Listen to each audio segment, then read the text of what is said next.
이 토지거래 허가구역을 해제하는데 이 파급 효과는 그렇게 시장이 크지 않을 것이다. 똘똘한 한 채의 쏠림 현상 더욱더 가속화될 것으로 보입니다.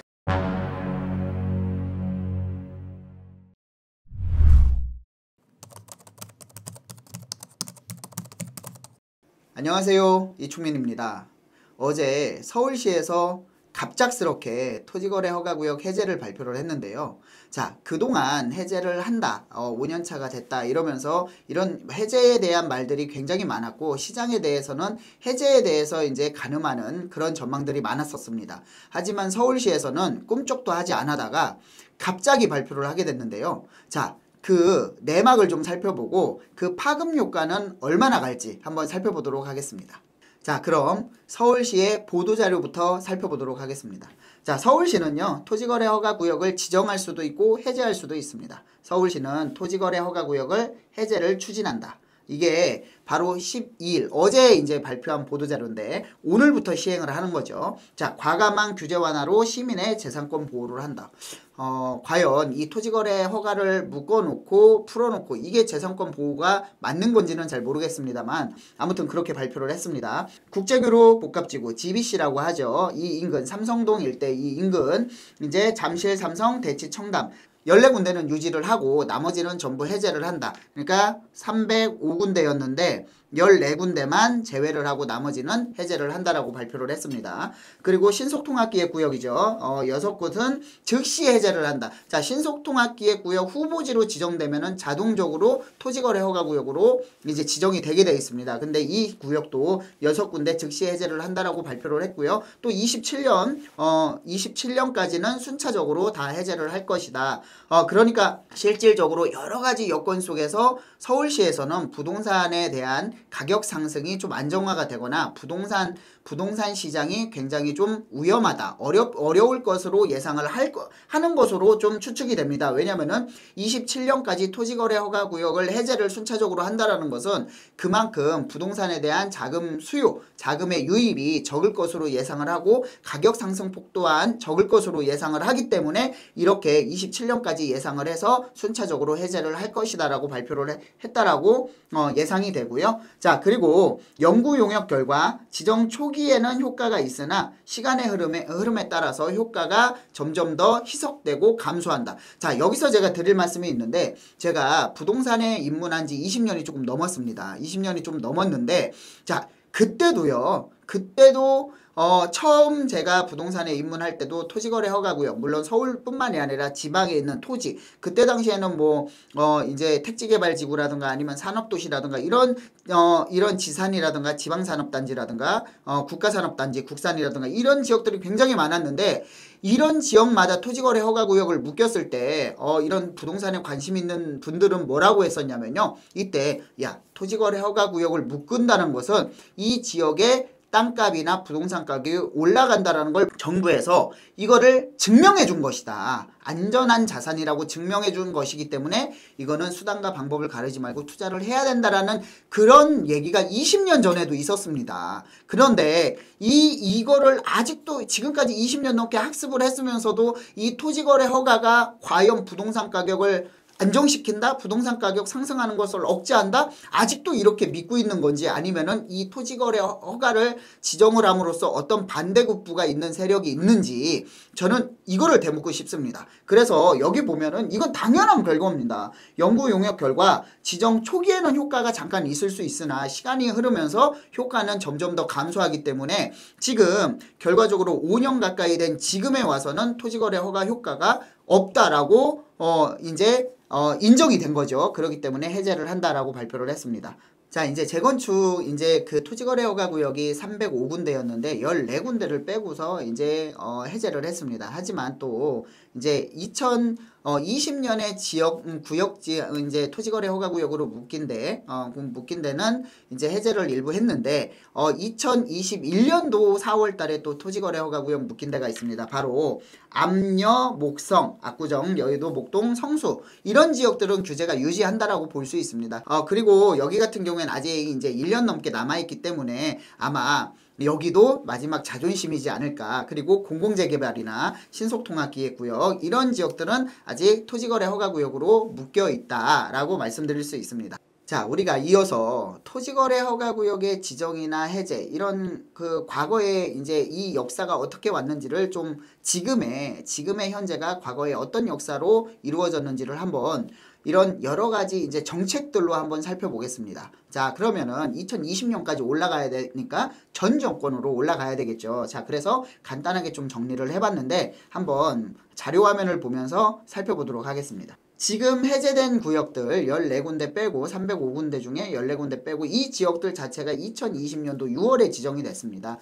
이런 토대가 됐던 게 6.17, 2020년도에 발표된 6월 17일 날 발표된 6.17 부동산 대책인데요. 여기에 이제 토지거래 허가구역이 굉장히 많이 이제 그 구역 지정이 됐죠. 그 이유는 뭐 누구나 잘 아실 겁니다. 왜냐면은 2020년도 2월 달에 팬데믹 시절이었고 또 굉장히 어려운 시절에 이제 정책 자금으로 이제 대출을 많이 해주고 저금리 금리를 대폭 낮추면서 이제 시장의 유동성이 굉장히 많이 풀려가지고 부동산 가격에 폭발적으로 뭐 휘발유를 끼얹는 그런 상황이었기 때문에 가격이 많이 상승을 했고요. 기존에 누적된 상승률로 인해서 오히려 피로감을 느끼고 가격이 하락해야 되는 이 상황에서도 가격이 폭발적으로 상승을 했다. 그렇기 때문에 정부에서는 당연히 겁을 먹을 수밖에 없죠. 왜냐면 부동산 가격이 어떻게 된다? 정권의 연장과 바로미터다. 그렇기 때문에 토지거래 허가구역을 부랴부랴 지정을 했습니다. 그래서 이때 핵심 내용은요. 토지거래 허가구역을 지정을 하면서 이제 재건축 투자 이런 방지 이제 지정 이유를 보면은요. 재건축 투자에 대한 이런 과열을 방지하고 똘똘한 한 채 수요를 좀 차단하고 왜냐면 이때는 지방에 있는 자금들이 지방에 부유한 자본들이 서울로 유입되는 현상까지 보태지면서 가격이 큰 폭으로 상승하는 모습이었기 때문에 이 부분을 꼭 차단을 했었어야 됐습니다. 그렇기 때문에 이제 이 부분을 토지거래 허가구역으로 묶어놨고 핵심 내용을 살펴보면은요. 아파트도 허가 대상으로 포함을 했고요. 지정구역 내에 주거용 부동산은 2년 실거주 의무를 했습니다. 그게 지금까지 왔었습니다. 그래서 이번에 이슈가 되는 겁니다. 이런 지역들 잠실의 엘리트 지역이나 이런 많은 지역들 대치동의 아파트 이런 지역들 일부 아파트들 해제된 지역들은 지금 실거주 의무가 없어졌습니다. 그러니까 투자가 가능하다는 겁니다. 바로 자 그리고 상업용이나 업무시설의 경우에는 일정 면적 이상의 거래 시에 허가가 필요하다. 사실 이런 부분에 대해서는 거의 뭐 660제곱미터 이렇기 때문에 큰 의미는 없다라고 볼 수 있고요. 우리는 토지거래 허가구역 서울시의 토지거래 허가구역은 주거용으로 거의 중점이 되어 있다라고 말씀드리겠습니다. 자 그리고요 이걸로도 안 돼서 추가 지정을 했습니다. 왜냐면은 이게 아파트 가격이 오히려 이거를 잡는 게 아니라 오히려 이제 다른 지역들로 풍선 효과가 일어났었습니다. 그게 이제 이번에 1년 남아있는 해제되지 않은 지역들이죠. 보시면은 21년도에 이제 5월 27일 날 대책과 6월 23일 날 대책 이제 연달아서 이제 나왔는데 굉장히 정부에서도 다급한 모습이죠. 연달아 한 달, 두 달에 연이어서 대책을 발표한 경우는 극히 이례적인데 그래도 발표를 해서 다급함을 보여주고 있습니다. 자 그래서 한강변 재건축 및 도심 재개발 지역으로 확장을 했습니다. 토지거래 허가구역을. 자 용산이 굉장히 이슈화가 됐죠. 왜 이슈화가 됐습니까 이때? 자 어땠냐면 용산을 개발을 해가지고 아파트를 공급하겠다. 정비창 부지라든가 인근 개발을 해서 이런 발표를 했습니다. 캠프킴 개발을 해서 아파트를 공급하겠다. 이때 어땠습니까? 광릉에 있는 이제 군인 골프장 거기도 개발을 하겠다. 막 이런 뭐 말도 안 되는 뭐 이런 개발에 대한 아파트 공급에 대한 대책들이 나왔었던 시기였기 때문에 오히려 더 부동산 가격을 상승시켰다. 그리고 팬데믹이 길어지면서 자금이 축적이 되니까 그 자금의 쏠림 현상은 더욱더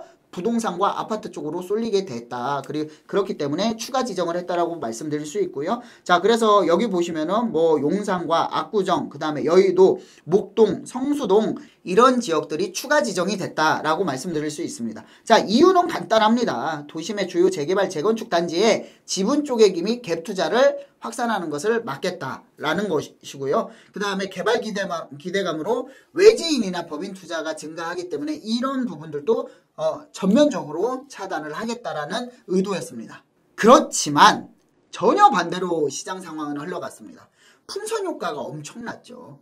이제 여기를 규제하니까 이제 다른 지역들로 이제 번져가는 시세 확대가 여기를 눌러놓으니까 다른 지역들로 이제 넓혀가는 이런 효과를 볼 수 있고요. 자, 우리가 풍선을 한쪽을 누르면 다른 쪽이 튀어나오지 않습니까? 그걸 풍선 효과라고 하는데 이 효과가 제가 부동산 20년 동안 이렇게 풍선 효과가 확실하게 났던 적이 없었던 것 같습니다. 자, 그리고요. 똘똘한 한 채 현상이 굉장히 가속화가 됐습니다. 왜냐하면 다주택자 규제, 그 다음에 이제 토지거래 허가고요. 이런 여러 가지 규제 정책으로 인해서 나는 그래 차라리 많이 올라갈 수 있는 지역에 그 지역의 아파트 한 채를 갖는 게 차라리 비싸더라도 오히려 안전하고 좋아. 더 많이 올라갈 거야. 이런 현상이, 이런 인식들을 정부가 심어줬기 때문에 이런 똘똘한 한 채 현상이 가속화가 됐다. 이렇게 말씀드릴 수 있고요. 현재 정권, 이제 윤석열 정권에 들어서서 한번 살펴보면은요. 22년도부터 자, 과거에는 규제를 많이 했고 이제는 이제 규제 완화 정책을 많이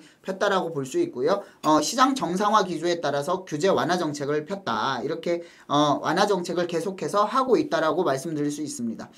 그리고 2023년, 24년에는 자, 팬데믹이 끝나고 엔데믹 시절에 금리가 갑자기 또 올라가면서 시장 상황과 내수와 수출에 대해서 굉장히 어려움을 겪다 보니까 부동산 가격이 굉장히 하락을 했고 거래량이 급감을 했습니다. 뭐 일부 단기적으로는 거래량이 급등을 한 시기도 있었지만 대략적으로 살펴보면 급감한 시기가 훨씬 더 길고 거래량 또한 굉장히 감소했다라고 말씀드릴 수 있는데 자, 그래서 집값 하락과 거래 절벽으로 인해 서울 수도권의 지역이 일부 먼저 해제가 됐습니다. 그때 당시엔 서울시 수도권, 서울시의 전체가 다 조정 대상 구역이었고 투기 지역이었습니다. 하지만 계속해서 이런 규제 정책들을 해제를 한 단계 한 단계 하면서 완화 정책을 좀 펼쳤다라고 말씀드릴 수 있고요. 그래서 결국에는 여기까지 토지거래 허가구역 일부 해제까지 왔다. 이렇게 말씀드리겠습니다. 자, 그래서 서울시에서는 토지거래 허가구역을 해제하고 일부 해제죠. 전부 해제는 아니지만 일부 해제를 했습니다. 하지만 이 해제를 함으로써 어떤 효과를 기대할 것인가 한번 마무리로 살펴보도록 하겠습니다. 전 정권은 토지거래 허가구역을 활용해 투기 수요를 차단하려고 했습니다. 하지만 풍선 효과와 똘똘한 한 채 현상이 가속화됐죠. 가속화됐습니다. 그래서 이제 여러 가지 부작용으로 인해서 이제 거래량이 감소하고 또 지금 경제 상황이 많이 안 좋은 상황, 또 정치 상황이 많이 안 좋은 상황, 이 상황 속에서 거래량이 급감하고 그 다음에 이제 아파트 가격은 하락하는 모습을 보였지만 자, 이게 보시면은요. 자, 이번 토지거래 허가구역 해제 이후에 부동산 시장은 어떻게 될 것인가? 자, 거래량이 급감하고 부동산 가격이 일부 대부분 지역이 급감하고 하락하는 모습과 그 다음에 경매 물건이 사상 최고의 매물이 나오고 있고요. 그 다음에 물건 적재량이 9만 건 이상 되는 이런 매물들이 나와 있습니다. 그렇기 때문에 굉장히 어려운 시기라고 말씀들을 많이 하시지만 일부 최고가 최상급지의 지역들의 아파트는 정고점을 다 하는 모습을 보일 수 있습니다. 그렇기 때문에 양극화가 점점 더 심해지고 있는 모습은 모든 지표에 나와 있습니다. 그렇기 때문에 자, 이런 해제로 인해서 똘똘한 한 채의 모습, 똘똘한 한 채의 쏠림 현상 가속화될 것으로 더욱더 가속화될 것으로 보입니다. 특히 강남 지역이라든가 뭐 압구정은 지금 안 풀렸죠. 음마아파트도 아직 안 풀렸습니다. 이런 지역들로 가고 싶어 했던 이런 지역들이 안 되니까 반포 밀어주기 하냐라는 얘기가 있었습니다.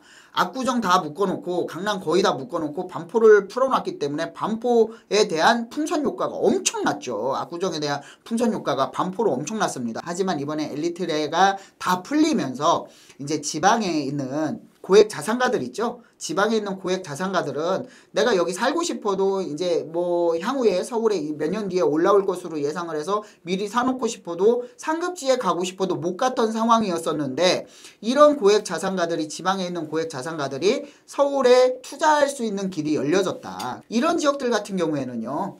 기본적으로 이제 갭 투자를 하려면 15억 정도 가져야 됩니다. 이게 웬만한 투자자들은 사실 감당할 수 없는 수준이기 때문에 그들만의 리그가 될 가능성이 크고요. 자, 이걸로 인해서 서울시 전체의 부동산 가격을 상승하고 끌어올린다? 사실 저는 이런 의견은 조금 안 맞다라고 볼 수 있습니다.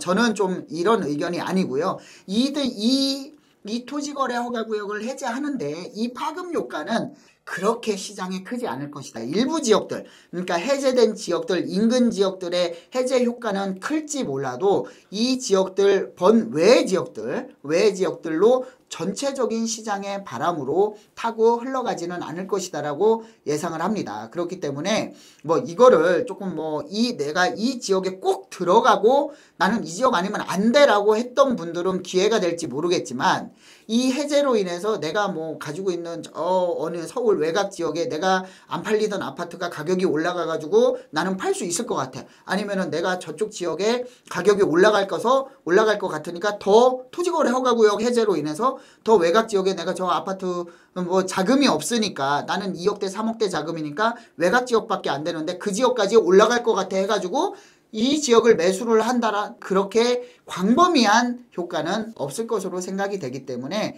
투자하는 데 있어서 아니면 시장을 바라보는 데 있어서 정말 좀 냉정하게 보실 필요가 있을 것으로 생각이 됩니다. 지금까지 어제 갑자기 발표한 토지거래 허가 해제에 대해서 말씀을 드렸습니다.